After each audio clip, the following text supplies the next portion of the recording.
오늘 제목이 뭐죠? 네. 원래 제목을 이 제목으로 하지 아니하고 좀 세게 하려고 그랬는데 혹시 몰려올까봐 제가 겁이 좀 많거든요.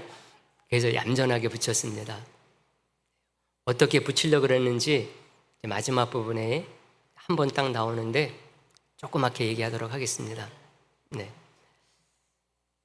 당분간 이 시간을 통해서 우리나라 이단들에 대해서요 좀 살펴보려고 합니다. 지난 2018년도 집중제자 훈련 때 5가지 우리나라 대표적인 이단에 대해서 생각한 적이 있었어요. 그때도 이제 신천지, 또 여호와의 증인, 통일교, 하나님의 교회, 구원파 이런 그 이단들에 대해서 정말 우리나라 대표적인 이단들에 대해서 생각을 했었는데요.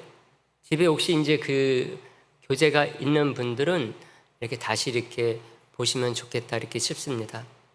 이렇게 다시 이 시간을 좀 가지려고 한 것은 그때는 이제 압축적으로 이렇게 좀 해가지고 충분하게 살피지를 못했었는데요.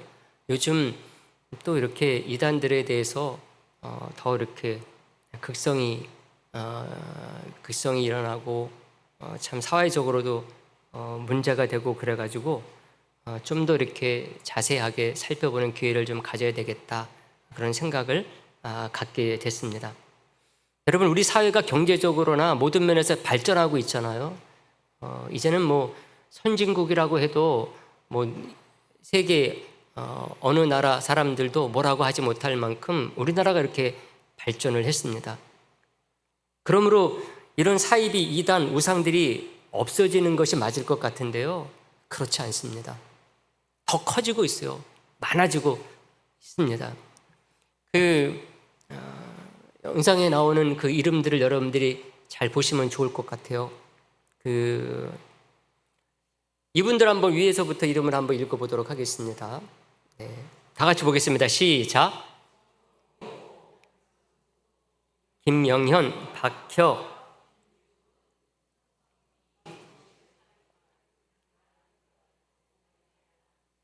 네, 여기까지 됐죠? 네. 이분들의 이름을 여러분들이 기억을 해 두셔야 돼요.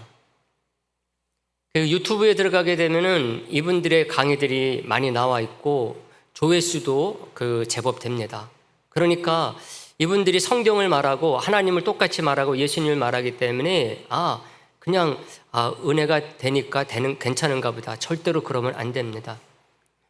여러분들이 들을 때는 여러분들이 당장은 말씀이 은혜롭고 뭐 도전이 되고 뜨겁고 열정 있고 그럴지 모르지만은 이분들은 다 조심해야 되는 분들이에요. 특히 이분들 가운데 젊은 사람들이 많아요. 그래서 이런 이단들 나이 드신 분들이 다 돌아가시게 되면은 이제 뭐 끝나겠지. 절대로 그렇지 않아요. 이 젊은 사람들이 이제 새롭게 뜨고 있는데 비정상적인 논리나 신학을 가지고서요 이렇게 활동을 하고 있습니다. 요즘은 활동하기가 얼마나 좋은지 몰라요. 여러분, 인터넷이 있고 유튜브가 있어가지고 활동하기가 너무 좋습니다.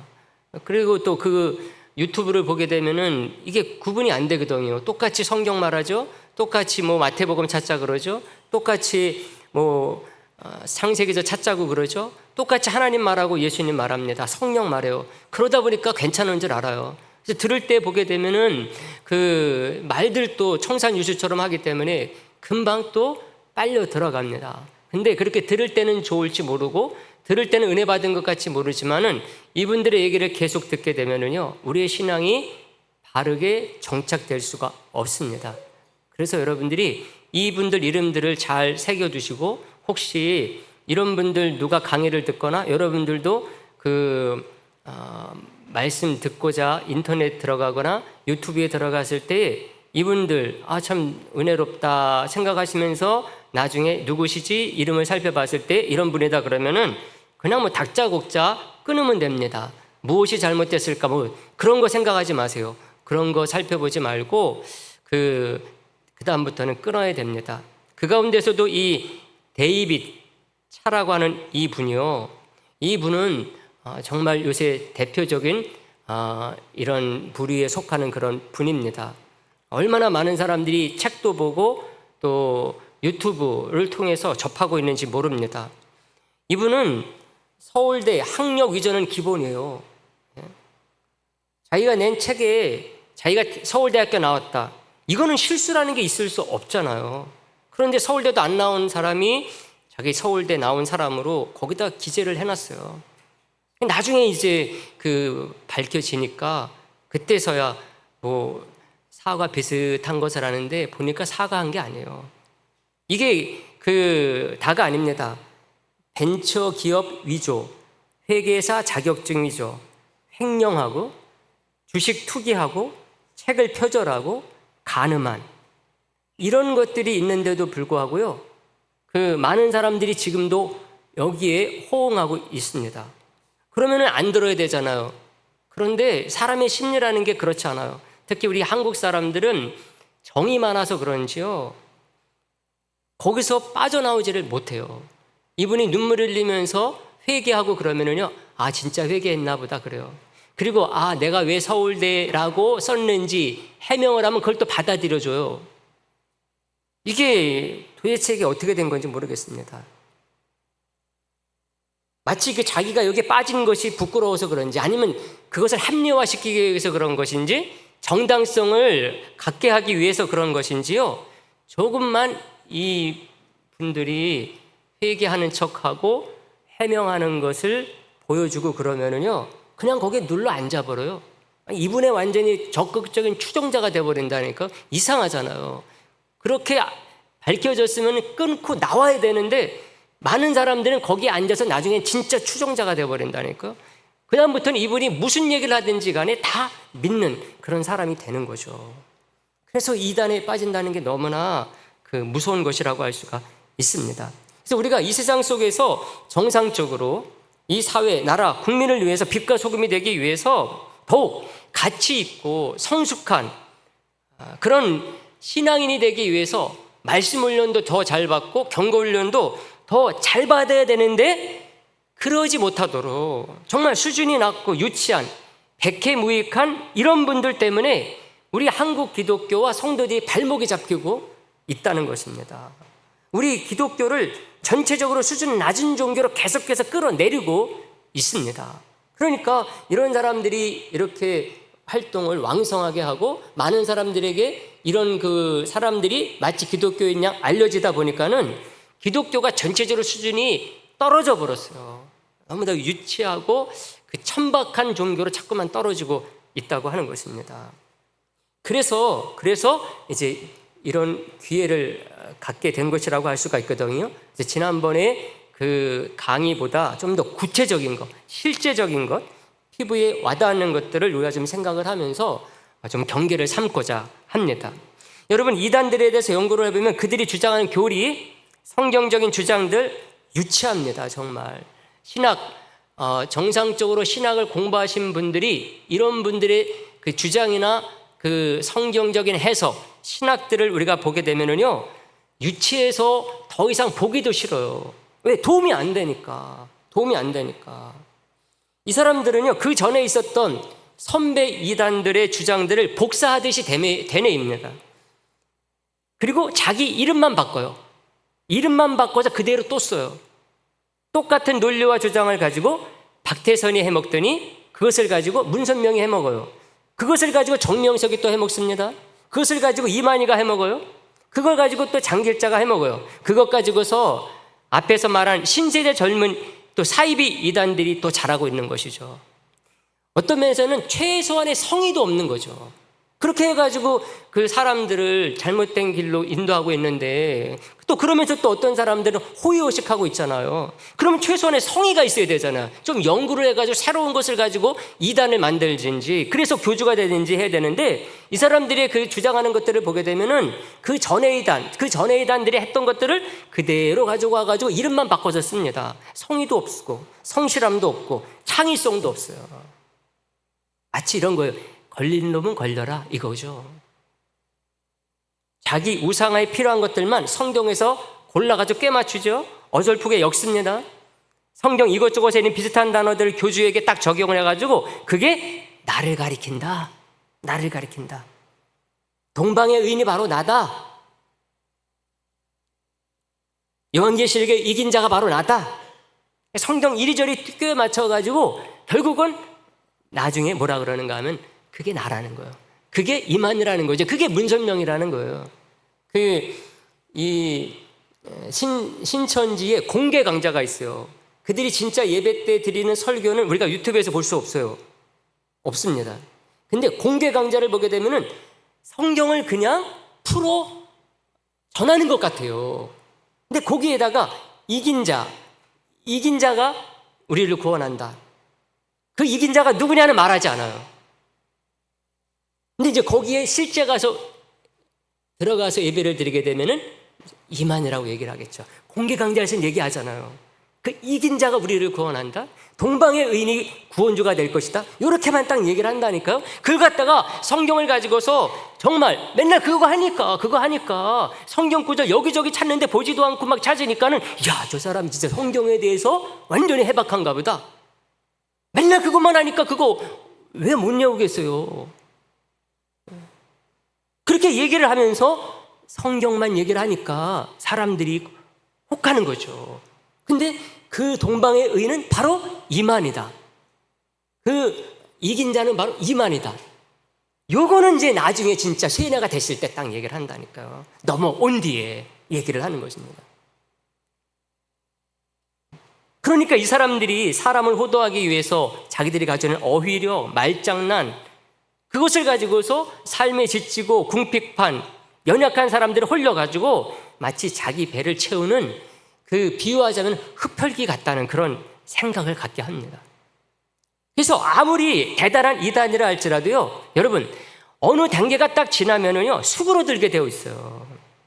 왜 그러느냐? 한참 커질 때는 그 주의하는 주장들, 방법, 그런 사람들이 새롭잖아요. 새로우니까 먹혀 들어가는 거죠. 아, 진짜 저 사람들 대단하다. 근데 그게 어떻습니까? 시간이 지나면 지날수록 그 사람들도 똑같은 얘기 계속해서 반복해서 하는 거예요. 똑같은 사람이 또 나오고. 그러니까 유행이라는 것이 다 지나가 버리게 되고 그것이 나중에는 사람들도 관심 갖지 않는 그런 것이 되듯이 이단들도 그렇게 흥하다가 나중에는 정말 있는지 없는지도 모르는 그런 것들로 전락을 합니다. 여러분 천부교 박태선 씨 그 신앙촌 여러분들 옛날에 그렇게 많았었는데 지금 눈 뒤집고 찾아야지만이 하나 찾을 수 있을까 말까 하잖아요. 그렇게 난리를 쳤었는데 그렇게 되는 게 바로 이단의 모습이라고 할 수가 있습니다. 시간 지나면 초라한 그런 집단으로 전락하게 되는 거죠. 생각 같으면 그냥 없어지면 좋겠거든요. 아, 자기들이 잘못했으니까 우리가 반성합니다. 이제 다 접겠습니다. 그러면 좋은데 이 사람들이 그 밑에 남은 몇 사람들은 그 쏟아온 시간, 에너지가 아까워서 그런지요. 그거 보상받고자 그러는지 부여잡고 끝까지 그냥 그 초라하게라도 남아 있다니까요. 또 그 몇 사람은 새끼치기를 또 하는 거예요. 자기가 전혀 새로운 사람인 것처럼 나가가지고 새끼치기 해가지고 또 한탕을 또 꿈꾸는 거죠. 그러다가 또 이렇게 다시 또 사라지고 이런 악순환을 반복하는 것이 이들의 또 다른 생태계라고 할 수가 있습니다. 근데 이제 신천지 같은 경우는 너무나 교활하고 악하다 보니까요. 그 파장이 큰 거예요. 21세기에 그런 자의 수법과 주장이 이 정도로 통하고 있다는 것 자체가 기이합니다. 기이해요. 우리가 살고 있는 시대가 얼마나 이상한 시대인가를 우리가 알 수가 있어요. 여러분 우리나라가 세계에서 교육 수준이 제일 높은 나라입니다. 여러분 옆에 보세요. 전부 다 옆에도 한번 보세요. 세계에서 우리나라가 교육 수준이 제일 높아요. 여러분 제일 높습니다. 근데 그런 나라에 이런 터무니없는 교주와 이단들이 통하고 있다.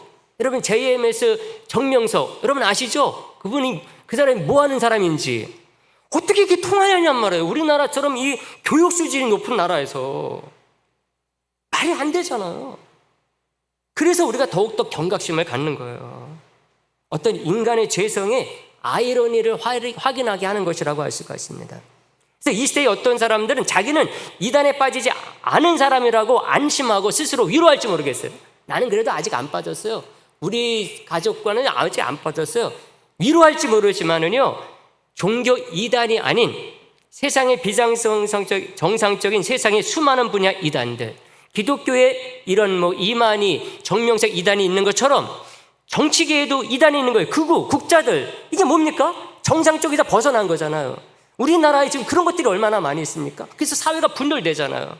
그렇죠? 마치 기독교 정상 속에 이단이 있는 것처럼 이 사회 속에 정치계 이단, 경제계 이단, 또 교육계 이단들이 우리나라에 너무나 많아지고 있다는 거예요. 이것은 우리 한국 사람들이 가지고 있는 뭔가 그 DNA 속에 이게 있다는 거예요. 그래서 잡초처럼 이런 자들이 압력하고 영향을 끼치고 있다는 것이죠. 영향을 받고 있다는 거예요. 그래서 우리들이 이거를 남의 일처럼 생각하면 안 되겠다는 것입니다. 그래서 이번 기회에 신앙인으로서 이단과 함께 우리 안에 있는 이단적인 이 호기심, 유혹거리, 그릇된 관심사, 이걸 딱 정리할 수 있는 계기가 되기를 간절히 소망을 하겠습니다, 여러분. 네. 참된 신앙생활, 즉 말씀, 기도, 성령의 인도하심 가운데 깊이 있게 나아가기로 딱 결단을 하고 종교적으로도 이런 데 빠지지 않고 이 세상 속에 있는 그 잘못된 것에 대해서도 우리가 이런 훈련을 통해서 저와 여러분들이 정말 이 시대 속에서, 이 세상 속에서 빛과 소금의 역할을 제대로 감당하는 참된 기독교인으로 나아갈 수 있게 되기를 간절히 바라겠습니다, 여러분. 그래서 오늘 이제 신천지를 처음 딱 생각을 하는데, 먼저 그 이만희에 대해서 소개한 그 영상을 한번 보도록 하겠습니다. 3분짜리입니다. 여러분, 정신 안 차리면 그냥 지나가 버려요. 우리 영상 먼저 보도록 하겠습니다. 네.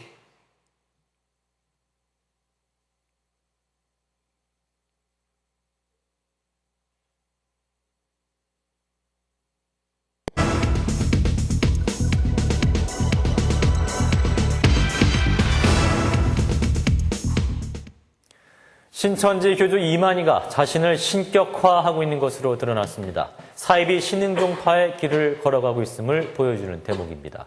CBS 취재진이 신격화가 진행 중인 이만희 고향 마을을 찾았습니다. 송주열 기자입니다.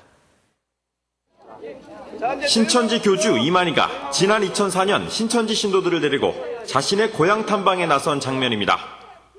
여기에서 기도를 했는데 눈을 뜨고 기도를 하니까 저 큰 별이 새롭고 또 높이 막 내려왔다니까. 그래서 3일째를 본 거야. 그 있은 이후에 큰 환란이 있게 되었고. CBS 취재 결과 이만희는 지난 2009년 자신의 고향 마을에 만남 쉼터를 건립하고 신천지 신도들에게 이만희가 태어난 곳에서부터 계시받은 곳, 기도하던 곳 등을 견학시키고 있는 것으로 드러났습니다. 올 가을에는 많이 올라요. 방문수가 대한데 민폐만 되지 우리나라 동네에 절대로 하나. 이 같은 신격화 작업은 신천지 신도들이 교주 이만희를 죽지 않는 보혜사로 믿게 만들기 위해서입니다. 교주 이만희의 신격화 작업도 충격이지만 신격화 내용이 허구라는데 문제의 심각성이 더 큽니다. 이만희는 핍박으로 인해 고향 마을 인근 야산에서 자살하려다 대원자 계시를 받았다고 가르치고 있지만 실상은 한센병에 걸려 비관 자살을 시도했다는 증언에 힘이 실리고 있습니다.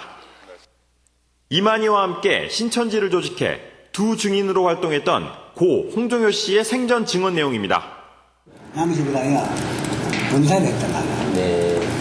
그런데 문득이 걸리고 또 지가 가대 턱을 만들어서 지가 멀리가서 산에 올라가서 지가 죽으려고 지가 가더라고. 이만희는 또 하나님의 뜻과 계시에 따라 신천지를 창립했다고 했지만 실상은 자신을 재림주라고 주장했던 교주 백만봉과의 갈등으로 별도의 조직을 만들었던 것으로 드러났습니다.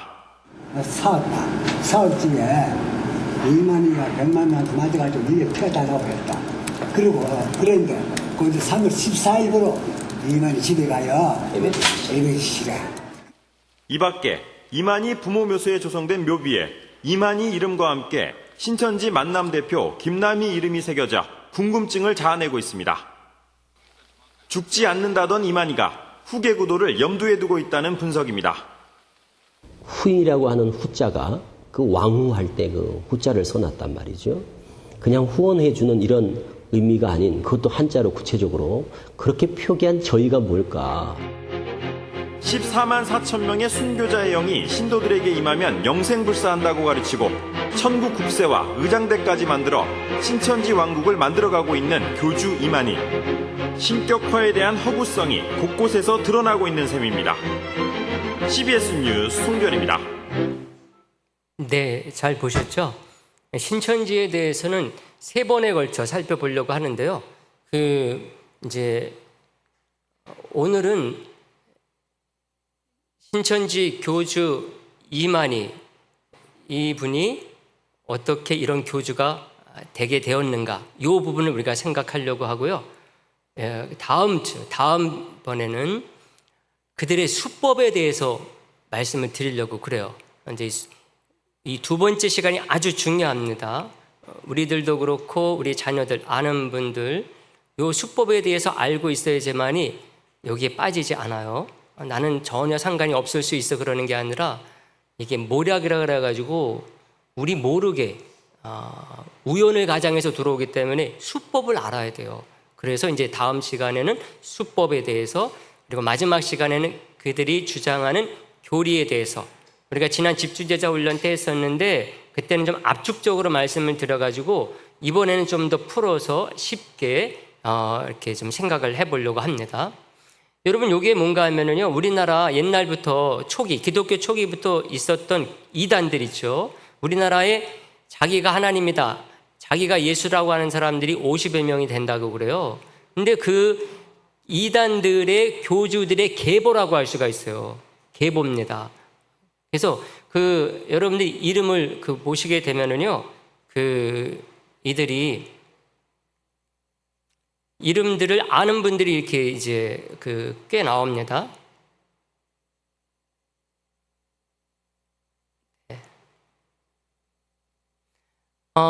여러분들 글씨 다 보이시죠? 보게 되면은 중간에 박태선하고 문선명이 나오죠. 그죠? 보이세요? 박태선이, 문선명이, 통일교 문선명, 또 천부교의 박태선, 그게 나옵니다. 그죠? 그리고 그 위에 보게 되면은 김백문이라는 그런 사람이 나오죠. 그 위에 쭉 올라가게 되면 우리 기독교 초기에 처음 이런 것들을 전해준 사람이 누구인가라고 하는 것이 이렇게 나옵니다. 근데 박태선을 쭉 따라 내려가게 되면은 거기에 누가 있습니까? 이만희가 있어요, 없어요? 있죠. 이만희 옆에 홍종효라는 사람이 있죠. 우리 아까 영상에서 홍종효라는 사람 이름 나왔었죠. 그리고 이만희 바로 위에 오른쪽에 백만봉이라는 사람이 나오죠. 그리고 그 위에 유재열이라고 하는 사람이 나오죠. 그런 사람들이 서로 이어주고 이어받는 가운데서 이만희라는 사람이 나오게 된 것이라고 할 수가 있습니다. 바로 이 이만희는 결국은 위로 따라 올라가면 누구 계열이다? 박태선 계열이라는 걸 알 수가 있어요. 그리고 이제 정영석이라는 사람이 있어요, 없어요? 보이죠? 정영석이 따라 올라가면 그 누구 계열이다? 문선명 위에 있죠. 문선명 계열이 그 속에서 나온 사람임을 이렇게 알 수가 있습니다. 그 외에도 이제 오른쪽 윗부분에 보게 되면은 또 구원파와 또 우리 하나님의 교회 장길자에 대한 얘기도 이렇게 나오죠. 거기는 주장하는 게 조금 달라서 안식 계열이라 그렇게 따로 분류되어 있습니다. 네. 이렇게 이제 되어서 이런 계열들을 보게 되면은 이만희라는 사람이 어느 날 갑자기 나온 게 아니라는 거예요. 이 사람들이 위에 선배들이 있는데 선배들이 얘기한 것들 울고 먹으면서 거기다가 플러스 알파 해서 나온 게 이만희다, 이렇게 말을 할 수가 있습니다. 그래서 이만희라는 사람이 어떤 사람인가? 나무 위키, 인터넷에 들어가게 되면은 그런 여러 가지 정보들을 모아놓은 곳이 있는데 나무 위키에 들어가게 되면은 그 정보가 또 이렇게 소상히 나오고 있습니다. 이분은 1931년생이에요. 1931년생입니다. 지금 몇 살 된 거죠? 93살 정도 된 그런 분이에요. 이제 돌아가실 날이 멀지 않았다. 예.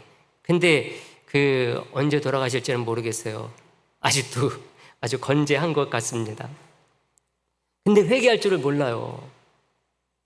이 신천지가 잘 나가서 그런지 회개할 줄 모른다니까요.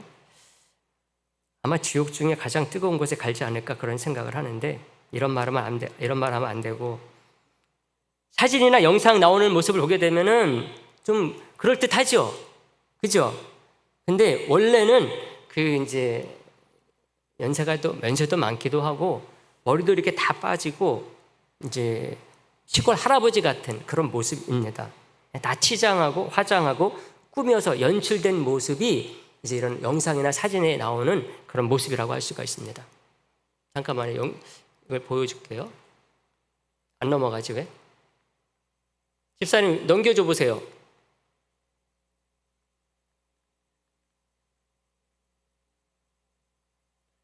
네, 넘어갑니다. 이거는 뭔가 하면은 전에 집중제자 훈련할 때 여러분들 교재 속에서 또 이 PPT를 통해서 보여드린 장면이었어요. 그 신천지 피해자들, 자기 아들, 딸들 거기다 뺏겨가지고 그 집에 들어오지도 않고 정말 잘 키워놨더니 여기에 빠져가지고 이 분들 어머니, 아버지들이 되찾기 위해서 이렇게 시위하고 그런 내용들 이렇게 이제 보여드린 적이 있었습니다. 교주 이만입니다. 이런 식의 이제 그 자기를 그 치장하는 것을 볼 수가 있어요. 그런데 이제 나이도 많다 보니까는 이렇게 휠체어, 의자는 그런 사람이 된 가운데 있는데도 불구하고 전혀 회개의 그런 이제 그 모습을 보이지 않습니다. 자기가 백마탄 그 구세주라는 거예요. 우리 성경에 보게 되면은 그 백마 탄 모습으로 이렇게 구세주가 오실 것이다 그런 것을 자기가 백마 타고 자기가 그렇다는 건데 이게 이만희만 그런 게 아니라 그 선배 안상홍 씨, 박태선 씨도 똑같이 저지를 했는데 그걸 똑같이 이렇게 흉내내고 있는 그런 모습입니다. 이분은 경북 청도에서 출생을 했어요. 1931년도에 족보상의 이름은 이만희가 아니에요. 이희재라는 이름입니다. 10남 1녀 중에 6남으로 태어났어요.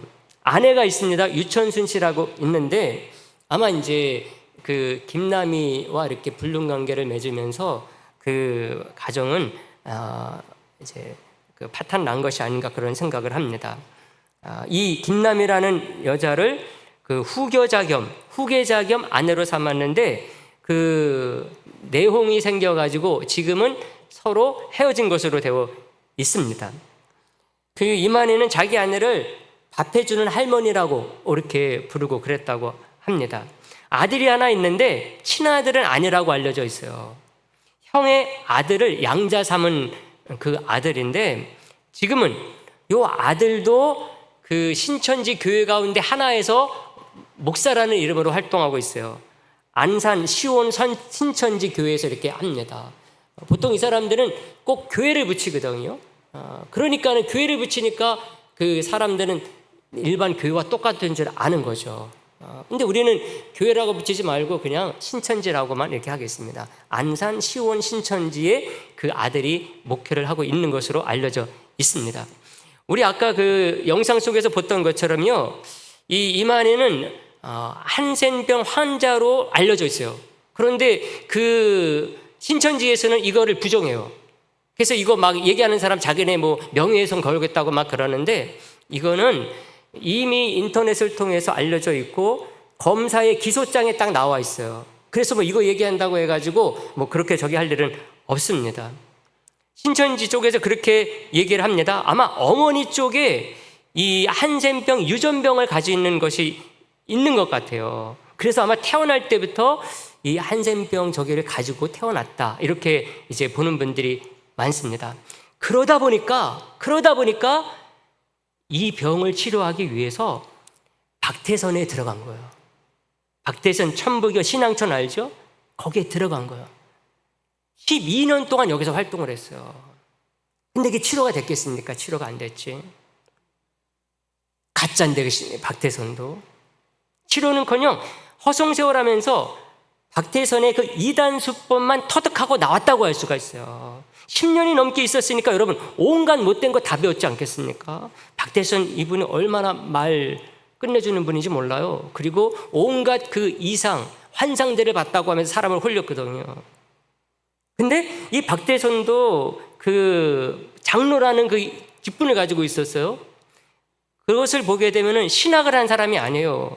들은 것만 있는 거죠. 그러다 보니까 자기가 이단이 되면서 교주가 되면서 성경을 가지고 자기 입맛대로 해석하는 것, 그런 것을 가지고서 박대선도 자기가 동방의 의인이다, 자기가 이긴 자다, 자기가 구세주다, 그런 거거든요. 이거를 이만희가 다 배울 수밖에 없었죠. 거기에서. 그러다가 나오게 된 것입니다. 만족이 안 되니까, 치료도 안 되니까 나오는 거죠.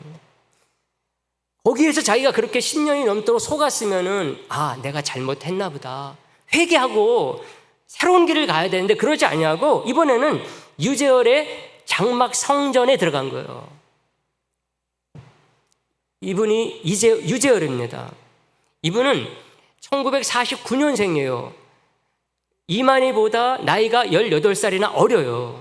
근데 이분이 그 사기의 천재인지 그 10대 때 이미 이런 교주 역할을 했어요. 지금도 살아있어요. 지금은 이제 이거 못하고 다른 것 하고 있다고 그러는데 어떤 분들은 아직도 관여하고 있다고 그렇게 보는 분들도 있습니다. 이 유재열은 어려서 이렇게 이런 데 눈이 딱 떠가지고요. 1966년 이미 18살에 교주가 됐어요. 18살 때 교주가 됐어요. 그래서 이 이만희 같이 자기보다 나이가 그렇게 많은데도 그런 사람들이 끌어들인 거예요. 1260일이 지나면 종말이 온다. 그러면서 사람을 꾀인 것입니다. 그래서 자리 잡은 게 어딘가 하면은 과천이에요. 유재열이 과천에 자리를 잡았어요. 1969년 11월 1일 그날로부터 1260일이 딱 지나면 종말이 온다. 이걸 이제 사람들한테 막 얘기를 하면서 지금으로부터 1969년 11월 1일 지금부터 1260일 성경에 한때 두때 반이 되면은 종말이 온다는 그런 말이 나오거든요. 그걸 이런 식으로 해석을 한 거래요. 1260일로 1260일이 지나면 종말이다. 여기에 많은 사람들이 속고 그 중에 하나 이만희도 속은 거죠. 나중에 보니까 그날이 됐는데 어떻게 됐어요? 아무 일도 안 생겼죠. 여러분 이때 유재열이 그 어렸을 때 그 장막성전 이단을 만들어 가지고 과천에서 이 정도 규모로 키웠어요. 과천에서. 나중에는 요 성전을 중심으로 해서 800세다가 모여서 살았다는 거예요. 1260일이 끝나면 이제 세상이 망하면서 자기들이 천국 간다. 그거 기다리가 함께 가기 위해서 모여 사는데 얼마나 많이 살았느냐. 800세다가 모여 살면서 마을을 잃었다는 거예요. 근데 거기가 지금 어떻게 뭐가 됐느냐. 전두환 대통령 때 서울대공원이 된 것입니다. 그 자리가 바로 요 유재열 장막성전이 있었던 자리인데 전두환 대통령 그때 요거 이단들 요 못된 것들 싹 밀어버리고 거기에다가 장막 그 서울대공원을 세웠다는 것입니다. 이렇게 박대선한테 10년 넘게 속아 살고 유재열한테 또 속아 살고 나중에는 유재열을 고소까지 했어요. 이만희가 찾아가가지고 비난하고 그래가지고 몰매를 다 맞아가지고요 이빨도 다 빠져서 나중에 틀니를 할 정도였었다고 이렇게 얘기를 합니다. 왜 그렇겠어요? 자기보다 나이가 그렇게 어린 것 그때 20대였었고 자기는 40대였었는데 거기에 속아서 이렇게 놀아놨으니 나중에 그게 거짓말이라는 것이 탄로가 났을 때 얼마나 억울했겠어요. 그러니까 막 이제 고소도 하고 찾아가서 막 하기도 한 거죠. 그럼 이 정도 됐으면 어떻게 돼요? 정신을 어떻게 차려야 돼? 안 차려야 돼요? 차려야죠. 2번이나 속았으면 차려야죠. 근데 그러지를 못했어요. 다음에는 백만봉이라고 하는 자가 이 사람도 유재열에게 속아가지고 이 사람도 회개하고 끊었어야 되는데 그러지 않냐고 이 백남봉이도 또 나와가지고 자기가 또 다른 장막성전을 만들었어요. 근데 이만희가 여길 또 들어간 거예요. 여기를.